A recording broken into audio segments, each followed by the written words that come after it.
नमस्कार। सुबह के 8:30 बज चुके हैं। देख रहे हैं आप आज तक और इस वक्त मैं आपके साथ आशुतोष चतुर्वेदी। बात हरियाणा चुनाव की, क्योंकि आज हरियाणा के 90 विधानसभा सीटों पर मतदान शुरू है।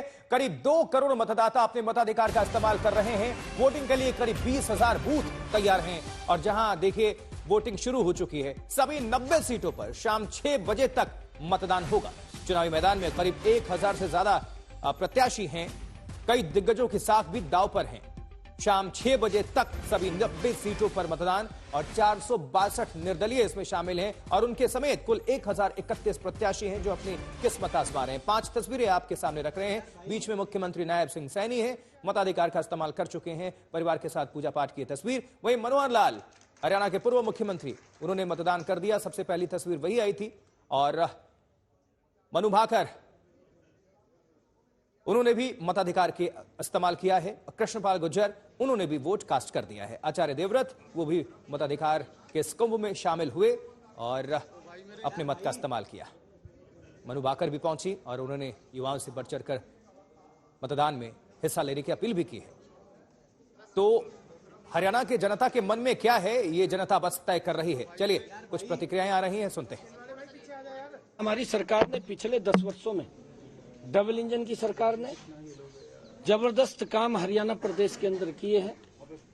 हरियाणा के लोगों के जीवन को सरल सुगम करने का काम, गरीब व्यक्ति को मजबूत करने का काम, किसान को मजबूत करने का काम और हमारी महिलाओं को सशक्त करने का काम, युवाओं में बड़ा विश्वास दिलाने का काम, ये पिछले हमारे 10 वर्षों के कार्यकाल के अंदर हुआ है। और आज वही कारण है कि लोग आंकलन करते हैं। कांग्रेस झूठ की राजनीति करती है, कांग्रेस झांसा, झूठ और लूट की राजनीति करती है और हरियाणा के लोग इस बात को समझ चुके हैं। हरियाणा ने यह बड़ा मन बना लिया है। तीसरी बार भारतीय जनता पार्टी की ऐतिहासिक सरकार बन रही है। अब ये आयाराम गयाराम की जो लोकोक्ति है वो उन्होंने हालांकि बहुत समय से रुकी हुई थी, उन्होंने इसको फिर उजागर किया है और ये जो कुछ किया है इसके पीछे की कहानी क्या है अनुमान लगाए जा सकते हैं, कुछ निश्चित नहीं कहा जा सकता। दोपहर को 12:30 बजे भारतीय जनता पार्टी की सभा में संबोधित कर रहे हैं और 1:30 बजे 1:45 बजे जाके मंच पर चढ़ जाते हैं। कांग्रेस की जरूर कुछ न कुछ खिचड़ी पकी है, जब पता लगेगा आपको मामा भाई का प्यार, बहुत कहानियां गढ़ी जा रही हैं इस बार के चुनाव में। बहुत जैसे आपने कहा ये कहानी है, इस तरह की बहुत कहानियां गढ़ी गई हैं इस बार, उसको कैसे देखिए। अब ये कहानियां घड़ने की स्वतंत्रता सबको है, चाहे वो जनता हो, चाहे नेता हो, चाहे मीडिया हो, सब घड़ते हैं और ये कोई नई बात नहीं है। हाँ, जनता के मन में क्या है ये बात सब जानते हैं, आप जानते हैं, हम जानते हैं, जनता भी जानती है। 8 तारीख को सायंकाल तक, दोपहर तक ही इसका सारा परिणाम सामने निकलेगा तो आपको पता लगेगा। इस वक्त 2 संवाददाता हमारे साथ जुड़ चुके हैं। रोहतक से अशोक सिंघल जुड़े हुए हैं और असीम बस्सी इस वक्त हमारे साथ सिरसा से जुड़ रहे हैं। अशोक, आपकी मौजूदगी रोहतक में है, क्या आप पोलिंग बूथ पर तस्वीरें इस वक्त हैं, लोग निकलने लगे हैं अपने मताधिकार का इस्तेमाल करने के लिए? और रोहतक के बारे में भी बताइएगा कि ये क्षेत्र जो है विधानसभा में नेताओं को पहुंचाने के लिए कितना मायने रखता है समीकरण को बिगाड़ने और बनाने में। अशोक, आप हमें सुन पा रहे हैं? चलिए, शायद अशोक तक ये आवाज पहुंच नहीं पा रही है, हम दोबारा रुक करेंगे अशोक का। यही सवाल हम ले लेते हैं असीम बस्ती से। असीम, आपकी मौजूदगी जहां पर है सिरसा में, सिरसा की भूमिका के बारे में बताइए, तस्वीरें भी दिखाइए और ज्यादा से ज्यादा वहां से जानकारी दर्शकों को पहुंचाएं, अपडेट करें। जी, हम आपको बता दूं, हम सिरसा में मौजूद हैं। हालांकि यहाँ पे जो डायरेक्ट कॉन्टेस्ट है वो गोपाल कांडा और गोकुल सेतिया के बीच में है, जो कांग्रेस और हलोपा से हैं। और उन बीजेपी ने यहाँ कैंडिडेट विड्रॉ कर लिया था और कह रहे थे हम सपोर्ट करेंगे गोपाल कांडा को। फिलहाल यहाँ पे ये वही पोलिंग बूथ है, आप देख सकते हैं। अभी ज़्यादा रश नहीं है यहाँ पे बाल भवन, लेकिन कुछ समय पहले यहाँ काफ़ी चहल पहल थी, क्योंकि पूरी चौटाला परिवार, दुष्यंत चौटाला, उनके पिता अजय चौटाला, नैना चौटाला और सारे जो उनकी फैमिली मेम्बर्स थे वो यहाँ पर वोट डालने आए थे। और हमने आज तक ने, इंडिया टुडे ने उनसे बात की और कैटेगोरिकली उन्होंने कहा कि हाँ, ये चुनाव उनके लिए बहुत इंपॉर्टेंट है। पिछली बार जेजेपी की 10 सीट आई थी और उसके बाद उन्होंने पोस्ट पोल अलायंस किया बीजेपी के साथ और उसके बाद वो डेप्यूटी चीफ मिनिस्टर बने। हालांकि जब नायब सिंह सैनी को बनाया गया तो यहाँ से अलायंस टूट गया जेजेपी के साथ। लेकिन आज भी दुष्यंत चौटाला ने कहा कि हम इम्प्रूव करेंगे, वो टैली इम्प्रूव होगी। हाँ, पोस्ट पोल अलायंस किसके साथ करना है, किसके साथ नहीं करना है, हालांकि आज़ाद पार्टी के साथ उनका पहले ही अलायंस है, वो नंबर्स तय करेंगे 8 तारीख को जब नतीजे आएंगे। सो ये बूथ इस पे ज़्यादा अट्रैक्शन इसलिए था क्योंकि पूरी चौटाला फैमिली यहाँ वोट कर गई। और कुछ समय पहले हमने रंजीत चौटाला से भी थोड़ी हमने तस्वीरें यहाँ भी बात दिखाते की, रहिए, जो कि जानकारी जेल देते मिनिस्टर भी देते रहे। और उसके बाद पहले पिछली बार हाँ, ये आप देख सकते हैं सिक्योरिटी के अरेंजमेंट्स भी हैं यहाँ पर। हालांकि पोलिंग के लिए इक्का दुक्का लोग भी यहाँ पहुँच रहे हैं, लेकिन अर्ली इन द डे है, पिकअप हो रहे हैं। ये देख सकते हैं लोग यहाँ पहुँचना शुरू हुए हैं। कुछ टाइम पहले यहाँ पे लाइन थी, लेकिन अब डिस्पर्स हुए हैं लोग। मैं बात कर रहा था रंजीत चौटाला, जो कि पिछली बार भी रानिया से इंडिपेंडेंट जीते थे, फिर मिनिस्टर बने और उसके बाद इन्होंने बीजेपी से लोकसभा चुनाव भी लड़ा, हालांकि वो हार गए थे। और उसके बाद जब इन्होंने इंडिपेंडेंट पर्चा भरा, जब बीजेपी ने टिकट नहीं दिया तो इनको एक्सपेल कर दिया गया। वो भी कॉन्फिडेंट है कि हाँ वो इस बार जिस तरह पिछली बार इंडिपेंडेंट जीते थे, इस बार भी जीतेंगे। सो इस बार बड़ा डायरेक्ट कॉन्टेस्ट है बिटवीन कांग्रेस और बीजेपी। लेकिन एक बात है कि जो लोग इंडिपेंडेंट्स हैं या दूसरी पार्टी हैं, वो भी जोर जुड़े लगा रही रहिए। हैं कि रुक करते हैं आपका। दुष्यंत चौटाला क्या कह रहे हैं जरा हम सुन लेते हैं। अशोक आपके पास वापस आ रहे हैं इस प्रतिक्रिया के बाद। इस्तेमाल कीजिए, आपका एक एक वोट तय करेगा हरियाणा प्रदेश की 5 साल का भविष्य कैसा हो।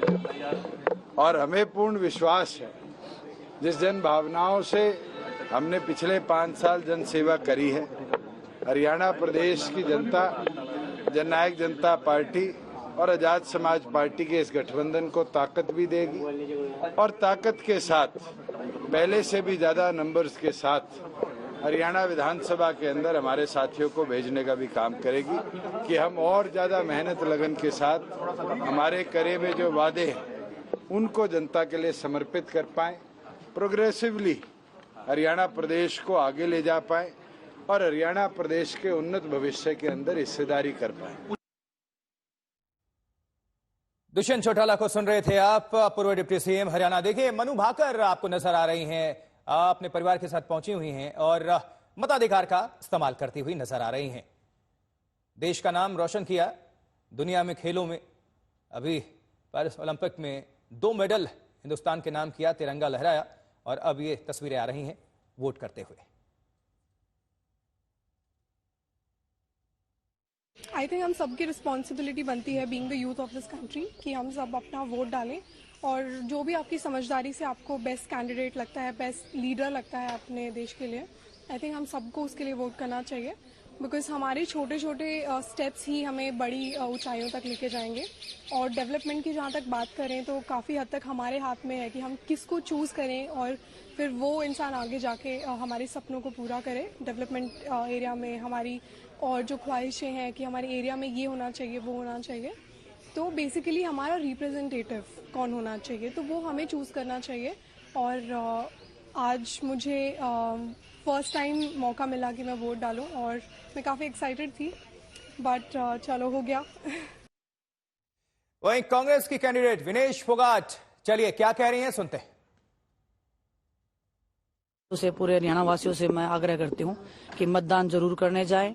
ये आपका अधिकार है, ये आपकी ताकत है, इसको आपको जाना चाहिए और एक उत्सव के रूप में आपको मनाना चाहिए। देखिए मुद्दे तो बहुत सारे हैं, लेकिन सच्चाई ईमानदारी के साथ में जो काम करता है, महिलाओं के रक्षा के लिए जो काम करता है, उसके लिए हम वोट कर रहे हैं। और बेरोजगारी को जो दूर करेगा उस पार्टी के लिए हम वोट कर रहे हैं। और आप सबको पता है कि इस पार्टी की मैं बात कर रही हूँ। कांग्रेस पार्टी आज मैदान में है, मैं उनकी उम्मीदवार हूँ। अब आप सभी को लिए चलते हैं रोहतक, अशोक सिंघल के पास। अशोक, रोहतक की जनता क्या सोचती है, हवा किस तरफ बह रही है, किसके बीच मुकाबला है, तस्वीरें क्या कहती हैं, आप आज तक के दर्शकों को दिखाएं और बताएं। देखिए इस वक्त मैं रोहतक में हुड्डा के घर पे खड़ा हूं, लेकिन गढ़ी सांपला किलोई से वो चुनाव लड़ रहे हैं। 5 बार के विधायक हैं, 4 बार सांसद रहे भूपेंद्र सिंह हुड्डा, और ये गढ़ माना जाता है भूपेंद्र हुड्डा का। उनके पिताजी भी सांसद रहे हैं विधानसभा, और उसके बाद दीपेंद्र हुड्डा भी 4 बार से सांसद हैं। तो ये जो पूरा इलाका है हुड्डा परिवार के गढ़ माना जाता रहा हमेशा से, और 2 बार मुख्यमंत्री भी रहे हैं भूपेंद्र सिंह हुड्डा। और इस बार भी अपनी परंपरागत सीट जो विधानसभा की है गढ़ी सांपला को लेकर, वहां से वो चुनाव लड़ रहे हैं। जहां तक हवा की बात है, देखिए हर पार्टी अपना अपना दावा करती है। कांग्रेस भी ये कह रही है कि इस बार 10 साल का जो शासन रहा बीजेपी के, उससे छुटकारा मिलके कांग्रेस की सरकार बनेगी। जबकि बीजेपी के लोग ये कह रहे हैं कि नहीं, तीसरी बार बीजेपी की सरकार बनने वाली है। हालांकि जितने भी सर्वे और लोगों का अनुमान है उसके मुताबिक कांग्रेस सत्ता में आ रही है। राहुल गांधी भी जब यहाँ कैंपेन करने आए तो उन्होंने कहा कि आंधी चल रही है कांग्रेस के पक्ष में। लेकिन ये अपनी अपनी पॉलिटिकल पार्टीज के दावे हैं, लेकिन बहुत कॉन्फिडेंट है कांग्रेस के लीडर्स कि इस बार कांग्रेस सत्ता में लौटेगी, हरियाणा में बीजेपी से छुटकारा मिलेगा। और मुद्दा जो चुनावों में इश्यूज उठाए गए कांग्रेस की तरफ से, उसमें जवान, पहलवान और किसान, ये मुद्दे लेकर के कांग्रेस चली है। जबकि बीजेपी का कहना है कि हमने, चाहे वो किसान हो चाहे जवान हो, और तमाम लोगों के लिए हमने योजनाएं लगाई और उनके फायदे के लिए काम किया है। और इस बार जनता जो है, जो डबल इंजन की सरकार है, तीसरी बार उसके पक्ष में वोट करेगी। लेकिन भूपेंद्र हुड्डा का कहना है कि जो उनका 10 साल का टेन्योर था और बीजेपी का 10 साल का टेन्योर है, उसके मुकाबले जो उनका टेन्योर था कांग्रेस का, वो कहीं बेहतर था। बेरोजगारी की समस्या है, कानून व्यवस्था की समस्या, उससे जनता त्रस्त है। इसलिए कांग्रेस के पक्ष में जनता ने मन बना लिया। लेकिन देखना होगा कि 8 तारीख को किस और जनता के जो मत है, जो माहौल बनाने की कोशिश है अलग अलग पार्टी, चाहे बीजेपी और कांग्रेस, उसमें क्या निकल के आता है। 8 तारीख के नतीजे बताएंगे। लेकिन हर पार्टी अपना अपना दावा कर रही है, अपनी अपनी जीत की बात कर रही है। बिल्कुल, सबके अपने दावे हैं, वादे हैं, और जनता को तय करना है। रिमोट कंट्रोल उनके पास है। आज मताधिकार का इस्तेमाल कर रही है जनता। देखना होगा कि क्या परिणाम आता है। ये तस्वीरें हम दर्शकों को दिखा देते हैं, 5 तस्वीरें, जहां पहली तस्वीर सबसे पहले सुबह सवेरे ठीक 7 बजे आ गई थी मनोहर लाल की। पूर्व मुख्यमंत्री, हरियाणा कैबिनेट मंत्री हैं, और वो मताधिकार का इस्तेमाल करते हुए। वहीं बीच में जो तस्वीर देख रहे हैं मौजूदा मुख्यमंत्री नायब सिंह सैनी की, जो अपने परिवार के साथ पूजा अर्चना कर रहे हैं। मताधिकार का इस्तेमाल इन्होंने भी कर लिया है। वहीं मनु भाकर ये भी पहुंची और वोट कास्ट किया, और साथ ही यूथ को संदेश भी दिया कि घर से बाहर निकलें और अपने मत का इस्तेमाल जरूर करें, क्योंकि 5 साल में आपको मौका मिलता है सरकार को, आपके पसंद के सरकार को चुनने की। कृष्णपाल गुर्जर भी और आचार्य देवव्रत, ये तस्वीर वोट कास्ट करते हुए।